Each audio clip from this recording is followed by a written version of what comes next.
জাতির পিতার হত্যার প্রতিবাদ করতে যেয়ে যারা জীবন দিয়েছে আমি তাদের শ্রদ্ধার সাথে স্মরণ করি।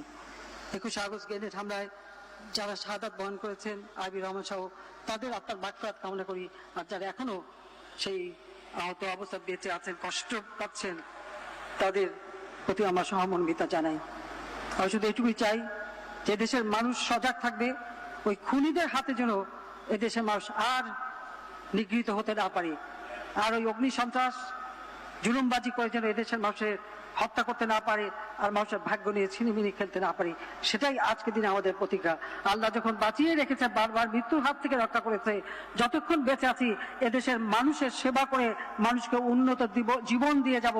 আর এই বাংলাদেশ আজকে ঘুরে দাঁড়িয়েছে, বিশ্বে মর্যাদা পেয়েছে, এই মর্যাদা নিয়েই বাংলাদেশ এগিয়ে যাবে, সেইভাবেই বাংলাদেশকে এগিয়ে নিয়ে যেতে হবে।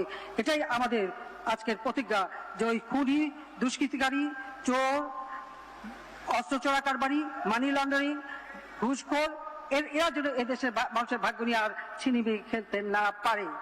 তাদের ঘৃণা, তাদের প্রতি ঘৃণা সমস্ত জনগণের, ওই খুনিদের প্রতি ঘৃণা এসেছে জনগণের। আমি চাই এদেশের প্রত্যেক অংশ তাদেরকে ঘৃণা জানাক, সেটাই আমি আজকে বলবো। বিএনপির হাতে আমাদের ছাত্রলীগের নেতা হত্যা হয়, তো তাদের ওই সন্ত্রাসের বিরুদ্ধেই আমরা একটা র্যালি আহ্বান করি।